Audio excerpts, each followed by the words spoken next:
Hello. Greetings from Zulaqrex near Krakow in Poland. Once again, it's been a short while actually since I last did one of these, but I need to reiterate a couple of things that were mentioned in the last couple of uploads, namely, and firstly, the fact that I really could do without people chasing their orders. I had several people doing this last week yet again.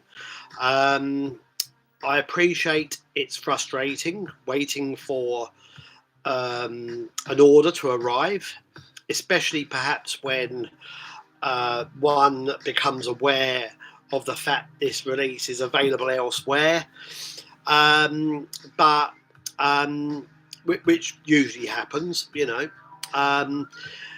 But I'm still very much in the throes of sending out the When Worlds Collide double LP at the moment, and I have been for about the last 3 weeks, 3 weeks probably, 3 weeks, and I'm still sending copies out, and people are understandably chasing them. Not everybody, thankfully. Most people don't. Most people seem to be patient and understanding of how a small label such as mine operates. However, now and again, I do get people chasing me, and I find it something I could just do without, really. I don't need it. I fully understand if, and I think I'm repeating myself here as well, I fully understand if it's clear that a release has been out, done its thing, and 2 months later you still haven't received your copy.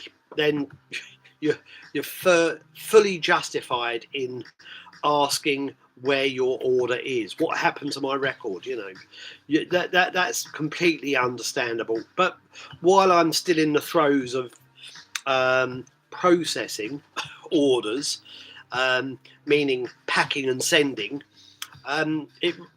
please just be patient. I don't prioritize anybody.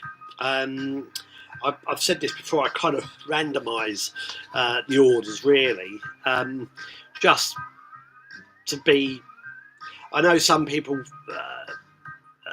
don't like this, but, you know, I number each order, and, yeah, maybe I deal with the first 10, 20 orders that I receive fairly swiftly, but after that, I'm kind of picking away, because psychologically or mentally for me, when I'm because I kind of I've got my own system, and when I see like a batch of orders that I've already dealt with join up with another batch down here, it's really satisfying for me.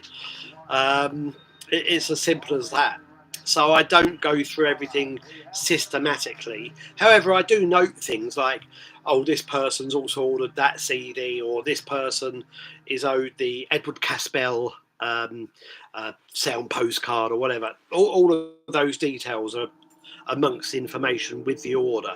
But as I said, beyond the first 10, 20 direct orders, pre-orders, I don't really prioritise anybody. Also, some people who were there first have been waiting so long, I partly feel, you know, another couple of weeks won't make a big difference, whereas those orders that come in later haven't waited quite as long, and maybe it's nice for them to get their copy of the record sooner, you know. So that's how my mind works anyway. So, but just be patient, please.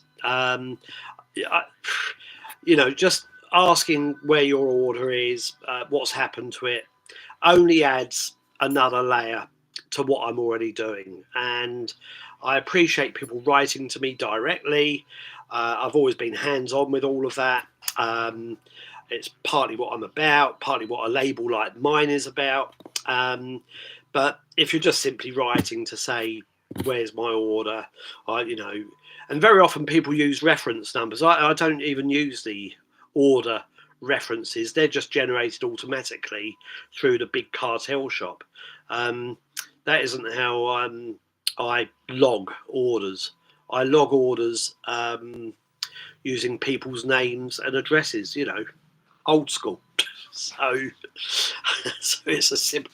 I even use a Word document. I don't even know how to use. I have to use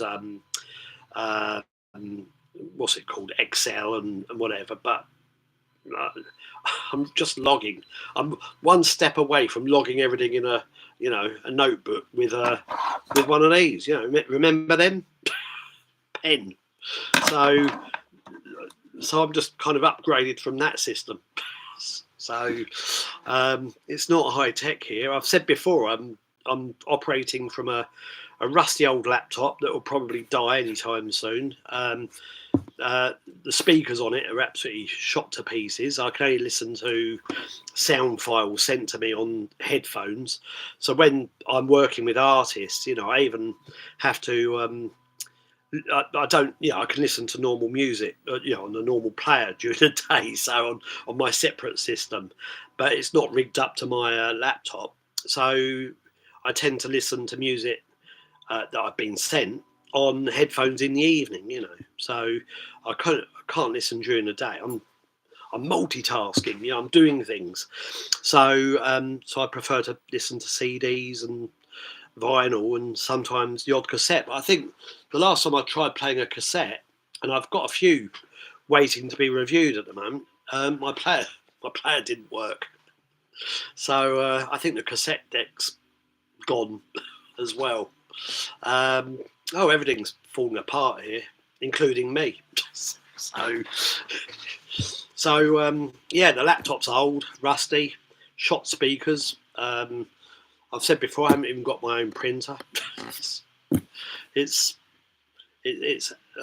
Anyway, it's a nightmare. Even the desk that I'm using here, it's starting to show signs of wear and tear. I punched a hole in it. I didn't literally punch, I'm not angry. I just created a hole in it using that, just putting a new one of these new tapes on this dispenser, and as I put it on and banged it down, I've created a huge dent. Anyway, so that's the reality of things here at Fourth Dimension. It's grim. So anyway, that was one hassle, people chasing me for orders. Another one is one of the reasons why things are delayed. For example, moving away from the When Worlds Collide double LP momentarily, the Extended Network double LP Albus, that should have been here at the end of June. It got delayed by another month, meaning I thought it would be ready at the end of July, and now it transpired at the end of July when I was writing to my friend Steve Petit about this. What's happened? He said, we're still waiting for artwork approval. Well, I'm pretty sure we'd approved the artwork. So something got lost in the communication. And that's another example of how things can go here, So people are waiting. And I've had a few people chasing up their order for Albus as well recently. Understandably, again, because it was scheduled for late July. But now I'm having to write to these people and say, sorry, it will now be the end of August. Simply because of this communication, this misunderstanding that happened, and that's how things tend to operate here. At the moment, I'm spinning about 4 or 5 releases at the same time, and I'm thinking about other things as well for the future. And I'm still trying to finish a Nick Mott book and CD. It's taking forever, and I'm at the final stage with that as well. We can then prime it for publication, but time is just against me. Anyway, Albus, Extended Network, the solo double LP from Andrew Fern of Sleaford Mods. That will be here at the end of August. So if you're waiting for that, just bear with me a little longer, please. And I need to point out again, one of the reasons I do this is not because I'm gaining any pleasure from this. It's simply because I feel this is a good way to update people, and in a way I feel like I can talk to you directly. It's more personal, I think, than me just writing my newsletter updates. I do those regularly as well, to the point of pissing people off, I think. So I've had a few people say, please unsubscribe me recently. Appreciate what you're doing. That's what somebody wrote the other day. Appreciate what you're doing, but I'm receiving too many of these. So please unsubscribe. So, and of course I do, when I remember, but usually I try and deal with that immediately, if I'm able to. So yeah, I do keep people updated with what's going on. I point out things like delays and hassles and hurdles, all the rest of it. So the best thing to do really is subscribe to this, just so you can keep abreast of what's going on if you've placed an order, or if you're just generally interested. So in me making a twat of myself here. Yeah, but that's why I do this. I think a lot of labels don't do this. Most labels don't, because they probably want to avoid making an idiot of themselves. I don't really have a problem with that, so as you might have noticed by now. And I seem to be attracting, or this channel seems to be attracting more subscribers at the moment. So something seems to be working, and I usually get 100, 150 views of these uploads, which isn't a huge triumph, but I never set this out to be, something that competes with vloggers or anything like that.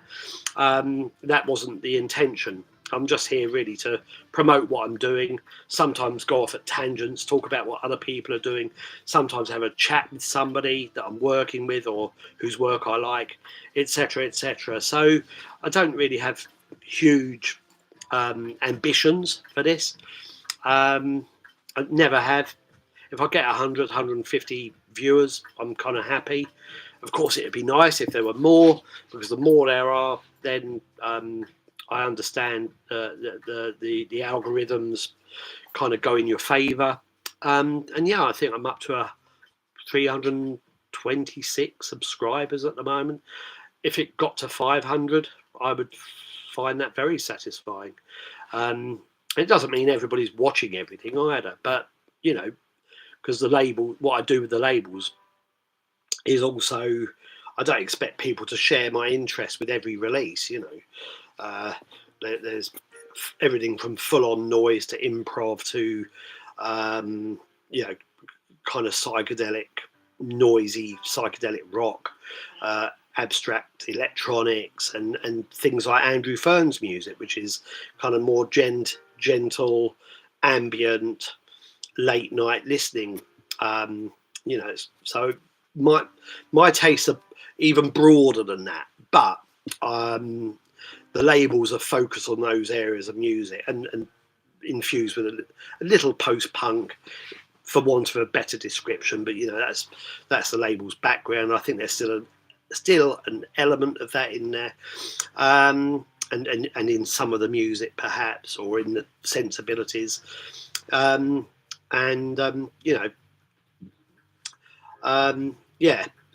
said this before. The labels are kind of trying to cover a certain aspects of my interest in music, but there are certain places they probably will never go, because it just wouldn't work. So anyway, moving away from that at the moment, I'll come back to actually no, I'll go on to when worlds collide again now. Again, still processing orders, still sending them out, and it will take another 2-3 weeks probably. the Edward Ka-Spel sound postcard only arrived 2.5 weeks ago, and orders were waiting for them as well. But I've still got quite a few of those to send out as well. Had some good feedback on that so far as well. So it's a nice little song.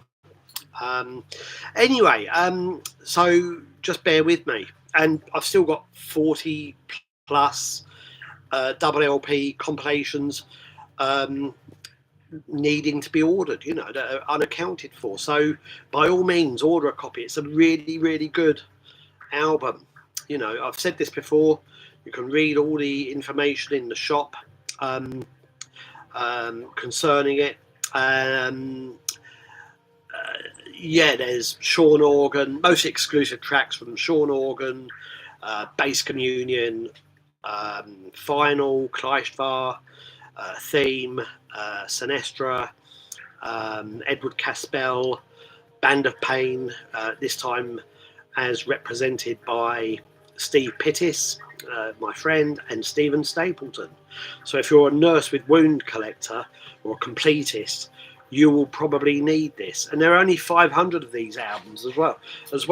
I really do think it's kind of early days yet. The summer is always shit for new releases on labels such as mine. They really are. But I think once things kind of pick up again from September, I think the double LP will gain more traction and more attention, and yeah, get in fast. I think what I'm trying to say is I think at some point in the near future, rather than the distant future, I will be able to say they've all gone. You know, excuse me. I need a slurp of Yorkshire tea. Anyway, not in a in the old best dad mug again. I'm not. So, I'm sure I'm not. So, anyway, makes a change from the Cure or the Sex Pistols, doesn't it? Or the Escher mug that I'm always using. Anyway, enough of that. I've had a few things sent to me in the last week. I want to talk about them in greater detail next time. I'll talk about them in a minute. I've been playing this a lot. The very first Lard free record. Absolutely fantastic melding of kind of prog, jazz, psychedelia, kind of going into that cosmic realm. Yeah, it says here it's an essential European avant-garde record of its time, with jazz drumming, AKS synth, free rock guitars. There is some free rock on there actually. It's free rock guitar, really good. I haven't played this for a few days, but it's been on the turntable a lot in the last week. Really good album. But moving on to things I've received. Firstly, at the moment, I'm playing something by this guy, Cacophony 33, in inverted commas, for some reason. There's the back. This was sent to me along with another CD. This, Paramonic.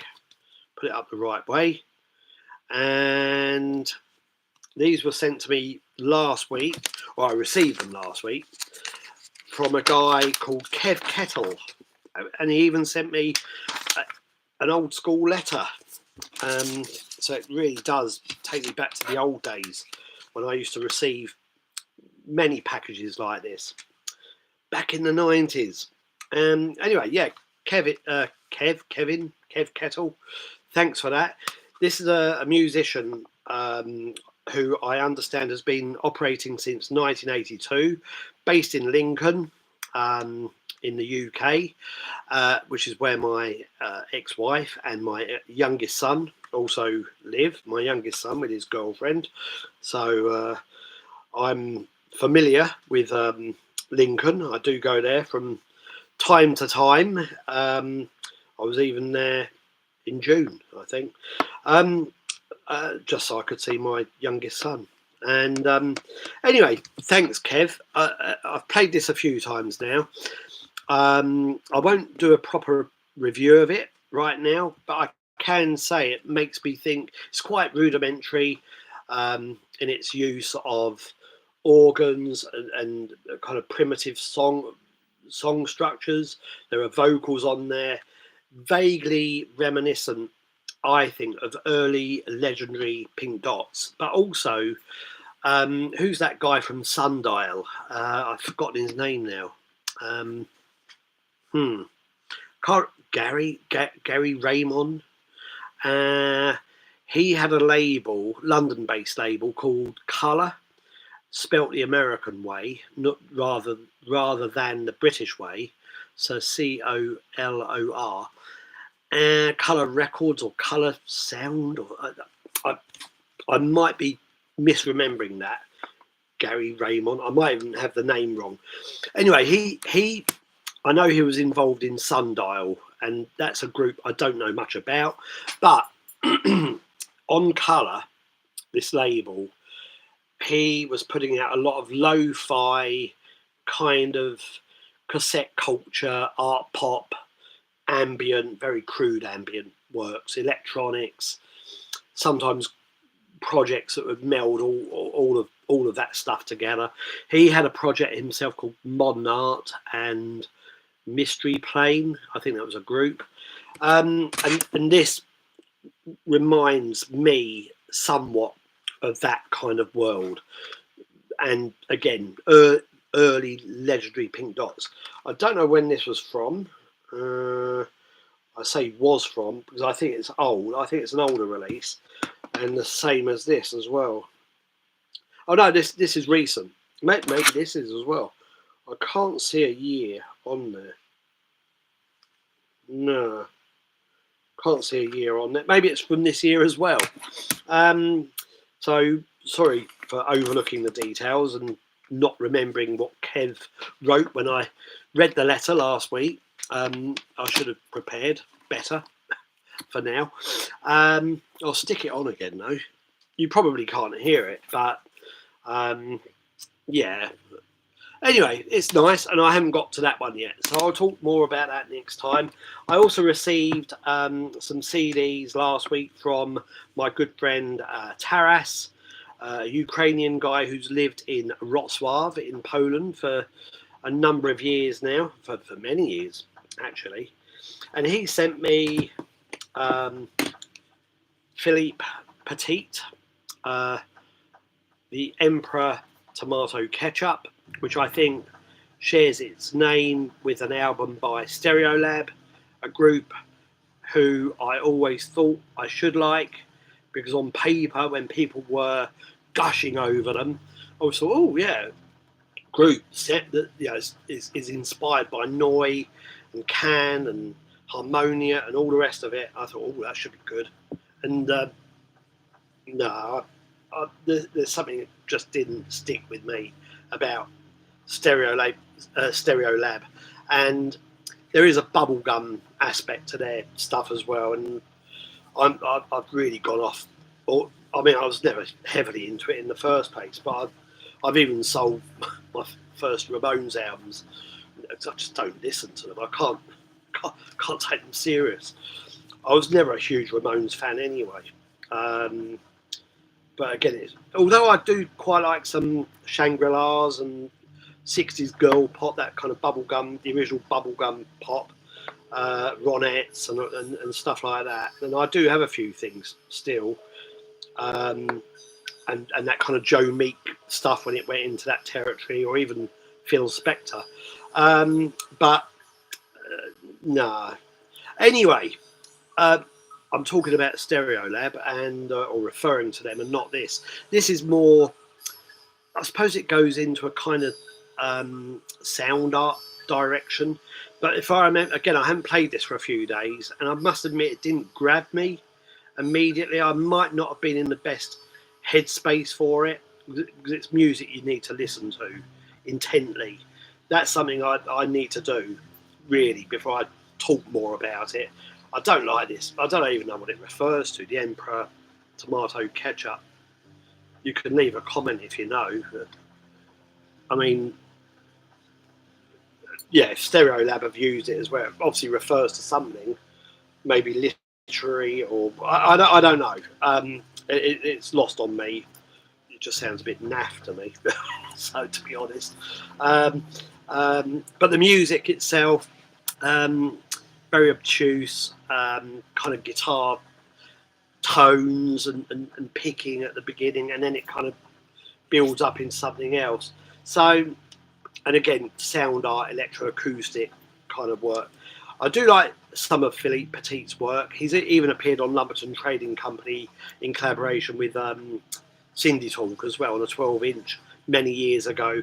So I like what he does. I like some of his work. He does lots of radio shows and everything. I'm sure we would get on if we were to meet. Never met him. But that requires a little more attention. And indeed, Taras's own project, Innovative Landscapes Laboratory, Spontaneous Dimensions. I think that's from last year. That's from this year. I haven't got to this yet, so that's how fresh it is. So I'll talk more about those next time. I was also expecting to talk about the new Ramley album. It hasn't arrived yet. I just spoke with Gary. Contacted Gary today to Gary Mundy to let him know I haven't received it, and he said it might be down to an oversight on his part, and he might have forgotten to send me a copy. So I'll talk more about that. Well, I'll talk about it when it arrives, and hopefully it will be here in about 10 days' time or something, or within the next couple of weeks. He just wrote to say he's now sent it, so it's on its way. 100% definitely on its way. So providing it doesn't get lost on its way to Poland from the UK, then I'll have it soon. So I've got a few things to talk about, probably have a few other things, but just to round off, going back to what I'm doing with my labels, there's a Fallen Sun CD expected to arrive in about 2 weeks' time. So that's the second Fallen Sun CD, called Parallel Disalignment. So that's coming soon. There's the Michael Cashmore, the 9th Circle Beyond the Sun, in production at the moment as well. So there should be news on that in 2 or 3 weeks' time. I think we've just approved all the artwork from the manufacturer. So the wheels are turning there. I've already mentioned the Extended Network double LP. Hopefully that will be here in around 2 weeks' time as well. And then what else? Then there's the new Kleistwahr CD. The Battlefield is Everywhere, coming very soon as well. Literally just about to go into production, along with, it'll probably follow 2 or 3 weeks later, although the artwork's already done now, and I'll probably start a pre-sale soon. Tabata Mitsuru with a Ukrainian guy called Tungu. And I'll talk more about that next time. So there are 4, Fallen Sun, Michael Cashmore, New Kleistwahr, and Tabata with Tungu. 4 more CDs in the works, and a couple of other ideas in the wings, including Sion Orgon and another Broken Flag reissue. So another compilation. So I really recommend subscribing, taking out the 7 CD deal. That's what I recommend. I'll put a direct link in for that. You can start with the theme CD, you can start with the Kleistwahr double CD, you can have both, and then get the next 5 CDs, including Fallen Sun, Michael Cashmore, Kleistwahr, Tabata. So I think that's the best way. It really helps support what I'm doing. I think it's very affordable. So it's a great way of supporting what I do. And to that end, whilst on deals and everything, there are still a few in the shop, a few others, but I'll be pulling them down and changing them during the next couple of weeks as well. So you've got until about the end of the month if you want to take out a deal. There's one really big deal still available in the shop as well. Yeah, I'm also contemplating doing a subscription scheme for 6 LPs, each of them limited to 150. And if I go ahead, they will include Tabata with Toshiji or Toshii from Incapacitants. Great trio workings, fantastic fiery electronics. Tabata's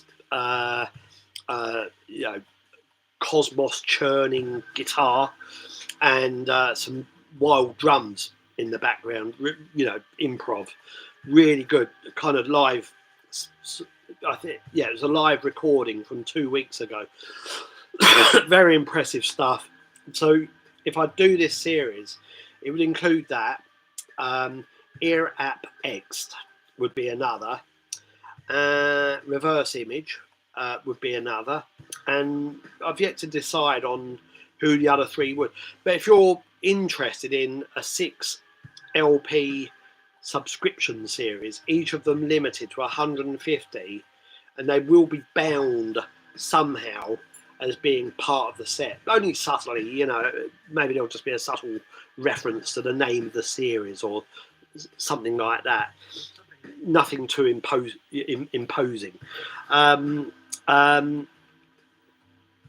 Yeah, I'm thinking of that. The only snag being is that they would cost, or the series would cost around £180. But my way round that would be to say that if you're interested, you could pay half and then the balance after receiving the first record. So, and if I don't receive enough subscribers, I would have to refund everybody. I need a certain amount to make it work. Let's say 20, 25 to make it really work. But each of these LPs would be 150. They would be limited to 150, not for any kind of elitist or boutique reasons, just simply quick turnaround. And to that end, the Richard Youngs Zerkelus LP flew out really fast, and I really enjoyed just seeing them go so quickly. And there is also a follow-up to that in the works as well. So it won't be part of the series. It's simply a follow-up to the Richard Youngs Zerkelus LP. And it will be the same kind of deal, 150 only. And I think we'll have the pre-order up and running within the next week or two. And we'll try and get that LP out. There's also an Edward Ka-Spel LP in the wings, the Sympathy Portal. There'll be news on that next time as well. And I think that's where I need to finish. We're up to 34 minutes, and it's enough of me waffling. This is my 3rd attempt doing this, because on Friday when I did it, my daughter interrupted for about 3 minutes, and it wasn't good. So, and then I tried another one on Saturday evening with a beer, and I'll be honest, it was my 2nd beer, and I started being really angry and abusive about other labels and artists, and I thought about it the next day and just thought, nah, this is not going to serve me well. Nothing against the sentiments. I stand by all of them. but they'll be saved. And I think a more subtle approach is better than me, you know, slurping beer and moaning about labels and hipsters and the boutique mentality and so on and so forth. Anyway, you know, casting misgivings in every direction. Anyway, enough of that. So I'm glad I've done this third attempt at the same video, and I hope it's slightly better than the other two that could have gone out here, however you want to look at it. And on that note, thanks a lot. If you made it to the end, sorry I've rambled so much. Lots of information here. Cheers. I'll be back soon. Bye bye.